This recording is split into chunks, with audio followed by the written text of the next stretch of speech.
এখানে সবজি আছে, আপনার আছে বেগুন আছে, মিট কচু আছে, লাউ আছে, আপনার মূলা শাক আছে, লাল শাক, পালং শাক, বিভিন্ন ধরনের শাক আছে। সকালের নরম সোনালি রোদ যখন চারদিকে ছড়িয়ে পড়ে, তখন শাক সবজির বাগানটা যেন নিজের মতো করে এক নতুন দিনের গল্প শুরু করে। টাটকা বাতাসে পাতার মধুর দোল, শিশির ভেজা মাটির গন্ধ আর প্রতিটি গাছের সবুজ রং সব মিলে তৈরি হয় এক অদ্ভুত শান্ত আর সুন্দর অনুভূতি। আজ সেই সকালের সতেজ মুহূর্তগুলো আপনাদের সাথে শেয়ার করব। আসসালামু আলাইকুম কাকা, ভালো আছেন? ওয়ালাইকুম আসসালাম রহমতুল্লাহ বারকাতু। এখন এখানে সকাল সকালে জমিতে কাজ করতেছেন। এখানে কি কি চাষ করেছেন সবজি? এখানে সবজি আছে, আপনার আছে বেগুন আছে, মিট কচু আছে, লাউ আছে, আপনার মূলা শাক আছে, লাল শাক, পালং শাক, বিভিন্ন ধরনের শাক আছে। এখানে মানে এখানে এই সবজিগুলো আমাদের চৌহালিকে আর পাইলট স্কুলের মোড়ে বিক্রি করা হয়, তাই না? বিক্রি করা হয়। এখানে সব তো অর্গানিক, মানে কোনো রকম কোনো সার বা কোনো কেমিক্যাল দেওয়া হয় না, তাই না? না, সার দেওয়া হয়। সার দেওয়া হয়। সার দিলে কি হয়? কিন্তু ফলন বেশি হয়। ফলন বেশি হয়। বেশি হয়, জোর দেয় আর কি। আপনার ফলসি বেশি ধরে। আপনার নাম কি চাচা? আমার নাম কোরমান আলী।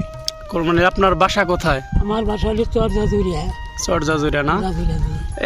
এখনকার হলো শীতের সিজনে তো পালং শাক এবং এই মূলা খেতে খুবই মজা, তাই না? হ্যাঁ, পালং শাক, মূলা শাক, এমনি লাল শাক, টাটা শাক, এগুলো মজা, খুবই মজাদার। মজা। এখন বাজার দর কেমন সবজির দাম?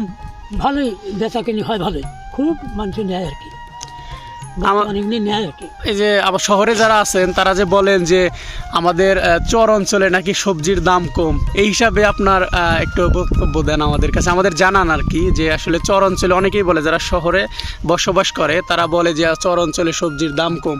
এটা কি সত্য? কতটুকু সত্য একটু বলেন আমাকে। না, চর অঞ্চলে সবজির দাম বেশি। বেশি না? বেশি বেশি বেশি হওয়ার কারণ হচ্ছে আমরা টাটকা জিনিস বিক্রি করি বা টাটকা জিনিস খাই, এই জন্য দাম বেশি না চাচা? জি। চাচা, তো আপনার বয়স কত চলতেছে এখন? আমার বয়স হলে বর্তমান চলতেছে 78 বছর বয়সে আপনি কাজ করতে পারতেছেন। আপনার জি, জি। তো অনেক কষ্ট হচ্ছে না? কষ্ট হয় না কাজ করতে রোদের মধ্যে? কষ্ট হলে কিছুক্ষণে 10টা-12টার দিকে চলে যাবো আমি, সারাদিনে কোনো কাজ নাই। কাজ নাই, খালি মানে সব কাজ করা উঠেছি শেষ। আচ্ছা আচ্ছা। তো প্রিয় দর্শক, দেখতে পাচ্ছেন এখানে চাচা সবজির কাজ করতেছে। আমি লোকেশনটা বলে দেই। এটা হচ্ছে সিরাজগঞ্জ জেলার চৌহালি উপজেলার মধ্যে পড়েছে, কে আর পাইলট স্কুলের পূর্ব পাশে স্কুল মোড় বলা চলে। দেখতে পাচ্ছেন এখানে খুব সুন্দর সুন্দর শাক সবজি আছেন, মেলা কিছু আছে। চাচা একজন সবজি খামারি, চাচার কাছ থেকে এসে জানতে পারলাম এখানে সব ধরনের সবজি পাওয়া যায়। আমাদের চর অঞ্চলে বেসিক্যালি সবজির চাষটা বেশি করা হয়, কারণ হচ্ছে আমাদের চরের মানুষ যারা চরে বসবাস করে তারা সবসময় অথেন্টিক এবং তাজা টাটকা সবজি খেতে বেশি পছন্দ করে। প্রিয় দর্শক, যারা যারা চর অঞ্চল বা গ্রামগঞ্জের ভিডিও দেখতে পছন্দ করেন তারা অবশ্যই আমার ভিডিওটি শেয়ার করে দিবেন। ধন্যবাদ সবাইকে।